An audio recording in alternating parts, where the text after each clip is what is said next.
anterior hemos hablado de las enfermedades más importantes que se padecieron en el Perú antiguo, ¿no? Nos referimos, por ejemplo, a la UTA, a la sífilis, a la verruga peruana, pero muchas enfermedades se quedaron fuera de ese programa. Por eso decidimos hacer esta suerte de segunda parte.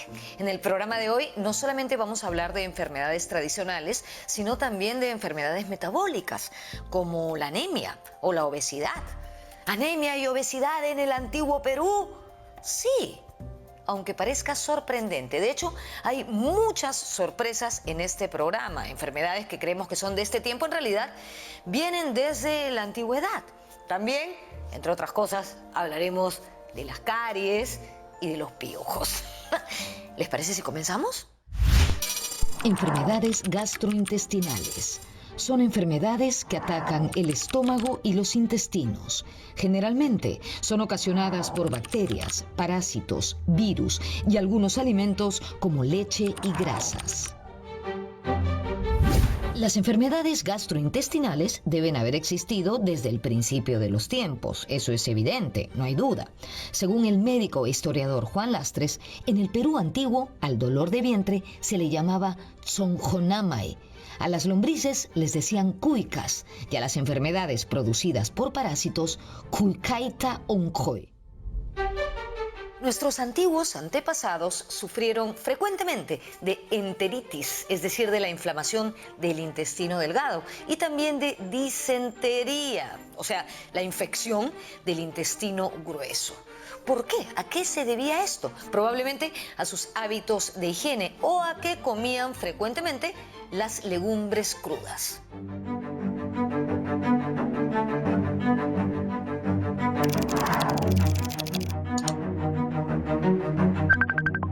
También se hacen estudios de restos de parásitos, digamos, tanto en los cuerpos como en coprolitos, es decir, con restos de heces, ¿no es cierto?, que se han preservado. Definitivamente se han encontrado también parásitos intestinales y, digamos, ahí también hay un tema de contaminación a través de perros o de camélidos.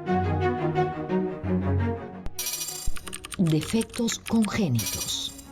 Un defecto congénito es un problema que ocurre mientras se desarrolla el feto en el cuerpo de la madre.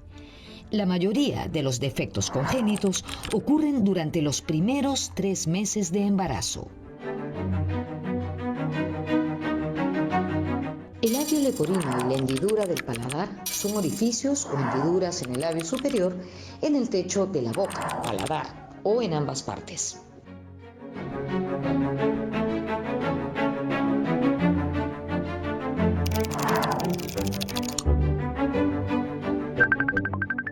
La cojlea es la enfermedad causada por el labio leporino, que era muy intenso. Es una enfermedad congénita, causada cuando hay casamientos endogámicos y los ayus que se casaban entre los familiares, entre consanguinidad estrecha, aparecen surtos de labios leporinos, que era muy frecuente y están representados en la cerámica, en la iconografía de los mochicas, que nos han legado mucho potencial.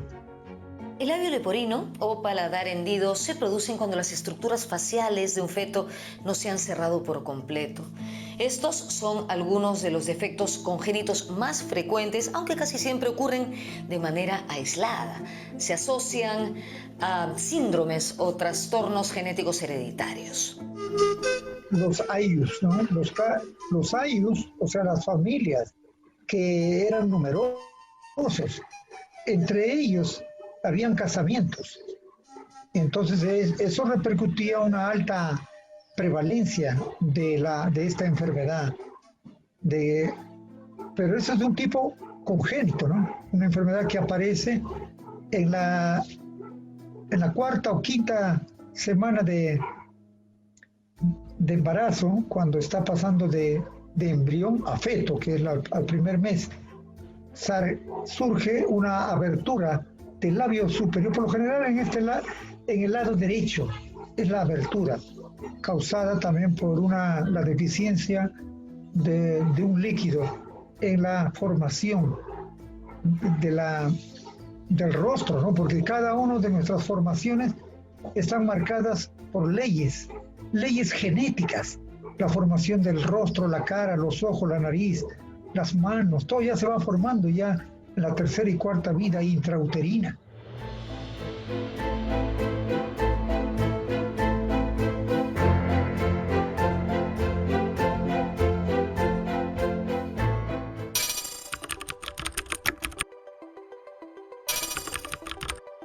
Existen enfermedades que nosotros creemos que son muy contemporáneas de estos tiempos debido a nuestro actual estilo de vida.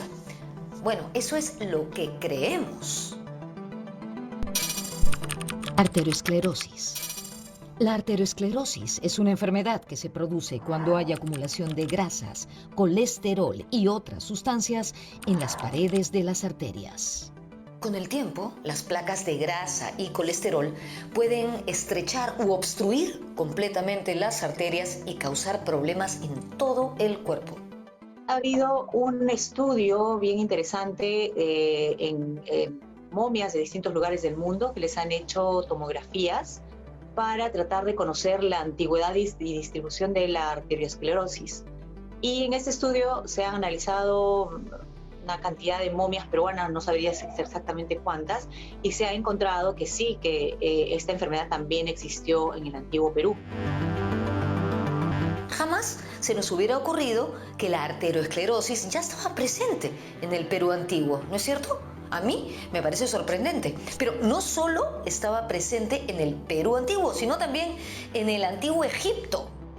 La conclusión de este equipo que estuvo estudiando lo de la arteriosclerosis fue precisamente que al parecer no es solamente un tema de la alimentación, sino que puede tener también un sustento genético, ¿no? Porque además se encuentra en poblaciones de diverso tipo, con diverso tipo o sea, desde muy antiguas, pero digamos, sociedades acá, sociedades en Egipto, en distintos lugares del mundo. Ahora, las cantidades, ¿no es cierto?, la prevalencia no es tan alta como en la actualidad, pero sí existe. Bueno, en general sabemos que muchas de las enfermedades que tenemos son producto del ambiente, pero también hay predisposiciones genéticas.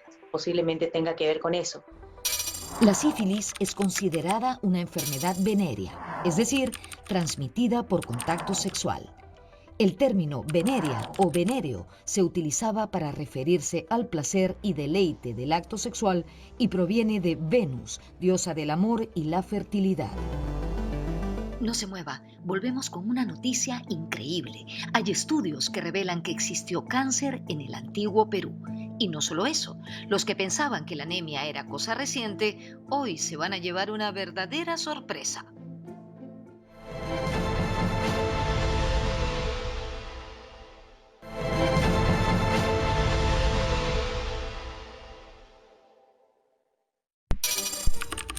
Cáncer. Enfermedad en la que células anómalas se dividen sin control y destruyen los tejidos corporales. Tumor maligno, duro o ulceroso que tiende a invadir y destruir los tejidos orgánicos circundantes. Si existe una enfermedad que todos identificamos como el mal de nuestro tiempo, es sin duda el cáncer. Sin embargo, el paleopatólogo Alfredo Altamirano nos ha contado que existe evidencia de cáncer de próstata en el Perú antiguo. Entonces hemos encontrado un caso, se le puedo contar, que hemos encontrado en Zapayal.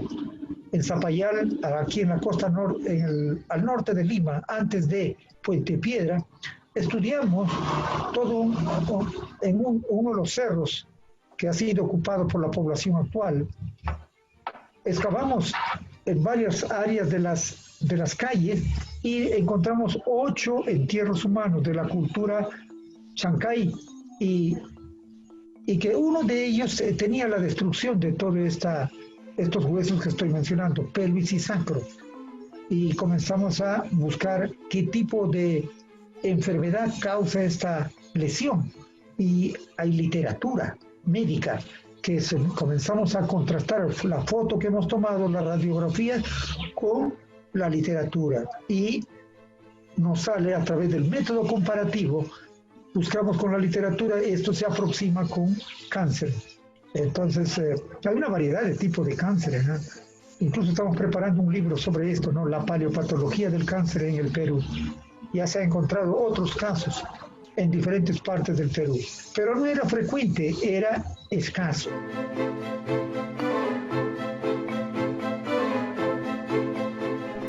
Enfermedades metabólicas.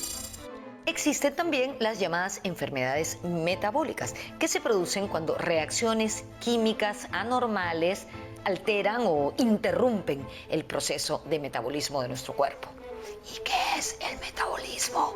Bueno, el metabolismo es el proceso mediante el cual nuestro cuerpo convierte los alimentos en energía. Una enfermedad metabólica clásica, por ejemplo, es la anemia. Anemia. La anemia es una afección donde el cuerpo carece de suficientes glóbulos rojos sanos para transportar un adecuado nivel de oxígeno a sus tejidos. ¿Cuándo es que tenemos anemia? Cuando tenemos poca hemoglobina en los glóbulos rojos. ¿Qué cosa es la hemoglobina? La hemoglobina es una proteína que, entre otras cosas, por ejemplo, se encarga de llevar el oxígeno desde los órganos respiratorios hasta los tejidos. Para fabricar hemoglobina, el cuerpo necesita hierro. Y la anemia básicamente tiene que ver con que tu organismo, por distintas razones, no lleva suficiente oxígeno a tus tejidos. Entonces esto puede ser porque no estás ingiriendo suficiente hierro, ¿no es cierto?, que es la más común. También puede ocurrir por situaciones en que estás perdiendo mucha sangre o también por cuestiones genéticas. Las anemias genéticas no son del Nuevo Mundo, son más africanas y mediterráneas, pero esta enfermedad, de nuevo, como es una enfermedad de larga duración, produce una serie de lesiones en el cráneo, en esta parte de acá y en el techo de las órbitas, que son producto de una expansión del hueso para tratar de producir más glóbulos rojos. Los glóbulos rojos se producen en una región del hueso que se conoce como la médula roja. Entonces, cuando hay anemia, hay una reacción en el hueso. Y en la costa central del Perú, en toda esta zona de Lima, Huaura, ¿no es cierto?, toda esta parte central de la costa peruana, hay mucha evidencia de este tipo de lesiones. Algún patógeno que puede haber estado produciendo diarreas, por ejemplo, tú sabes, cuando hay diarreas muy frecuentes, puedes perder sangre, ¿no es cierto? Entonces, mezcla de esto, más una alimentación deficiente.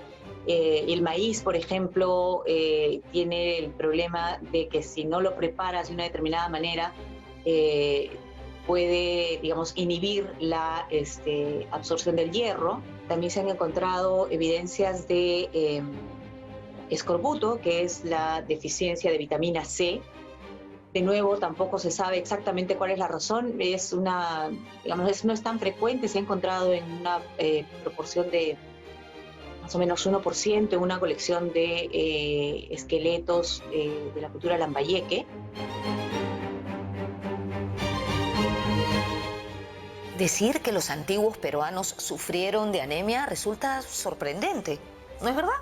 Todos pensamos que los antiguos peruanos pues tenían una alimentación extraordinaria, ¿no?, sumamente variada y rica, pero al parecer no necesariamente fue así. Hace algún tiempo hicimos un programa sobre los chimú, sobre la cultura chimú y los sacrificios humanos que estos realizaron en el contexto de un fenómeno del Niño. En ese programa, el arqueólogo Gabriel Prieto nos contó que en los hallazgos de niños sacrificados aparecieron varios casos de anemia y que este patrón se extendía a todo el territorio peruano. O sea que lo que ahora les estamos contando es una reconfirmación de un hecho al parecer incontrovertible. Los antiguos peruanos sufrieron de anemia. Nosotros los arqueólogos, cuando estudiamos en detalle los huesos y sobre todo los antropólogos físicos, se ha encontrado que los niños en el pasado peruano, así como hoy, sufrían un alto índice de anemia, ¿no? Y esto ocurre en todo el territorio andino, no solamente en la costa, sino en la sierra, en la selva, ¿no? Y que en algunos casos son muy pronunciados, tan pronunciados que incluso los llevó a la muerte. Precisamente por eso, ¿no?, de pensar que somos o vivimos en un espacio tan abundante de digamos, no teníamos los meses de invierno horrorosos, sin comida, que hay en otras latitudes. Entonces, efectivamente, sorprende el tema de la anemia. Y además el hecho de que, como te decía, está bastante circunscrita a esa región de la costa central peruana. Entonces, por eso más bien los especialistas apuntan a combinación de distintos factores, ¿no? Que puede ser mezcla de estar consumiendo maíz, de no estar consumiendo suficiente vitamina B, de tener patógenos que te están produciendo muchas diarreas, ¿no es cierto? Entonces, combinación de distintas cosas que podría estar llevando a esta frecuencia de anemia en esta región, ¿no? ¿Ustedes creen que los antiguos peruanos sufrieron de obesidad? Con la respuesta a esta pregunta, regresamos.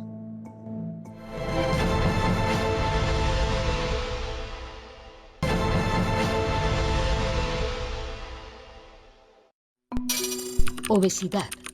Trastorno caracterizado por niveles excesivos de grasa corporal que aumentan el riesgo de tener problemas de salud. Existen pocas referencias acerca de rastros de obesidad en el antiguo Perú.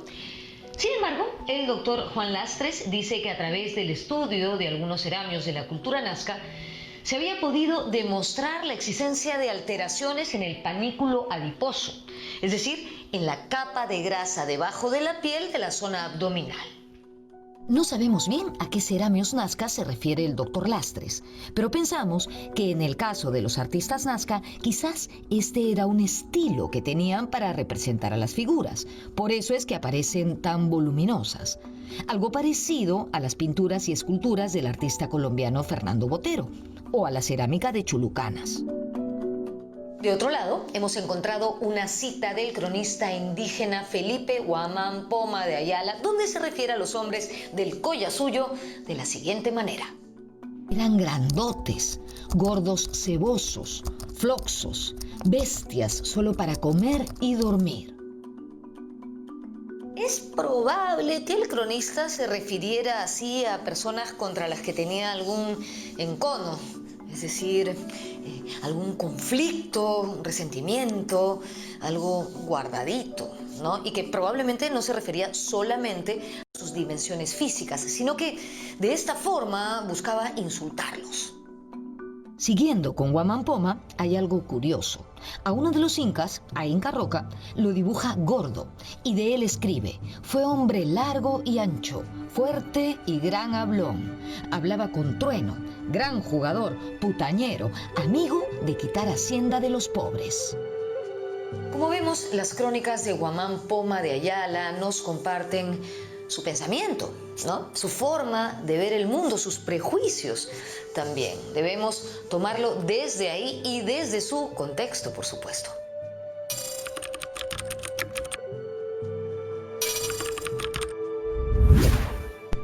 Caries dentales.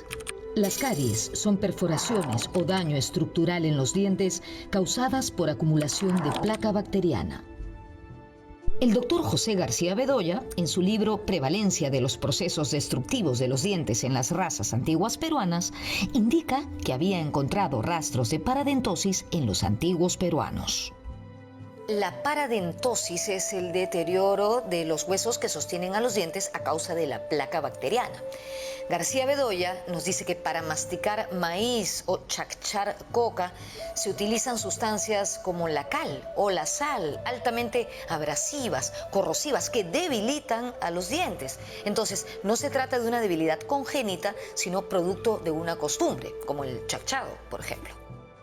Otras enfermedades, caries, por ejemplo, ¿no? La caries de los dientes, eso sí es muy frecuente en poblaciones que consumen muchos carbohidratos. Entonces, desde que se descubrió la agricultura en el mundo, y más aún si se combinas cereales o, digamos, carbohidratos tipo, ¿cuál es la palabra? Azúcares y los otros almidones, ¿no es cierto? La combinación bárbara para sacarte caries.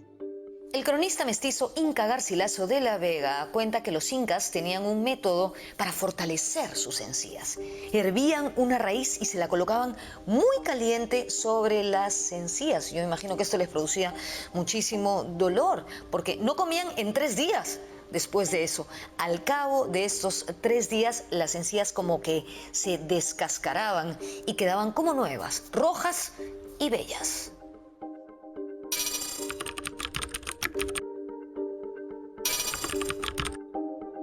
Sobre los piojos no existen muchas referencias.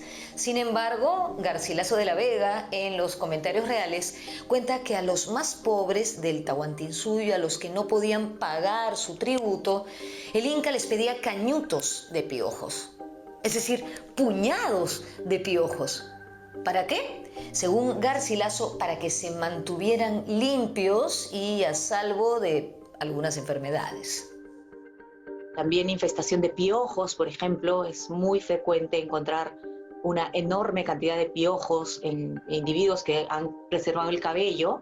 Es posible que hayan causado infecciones secundarias, ¿no es cierto? Porque por estarte rascando ahí, haciendo heridas, no sé si llegar a afectar incluso algo como pequeñas hemorragias, ¿no?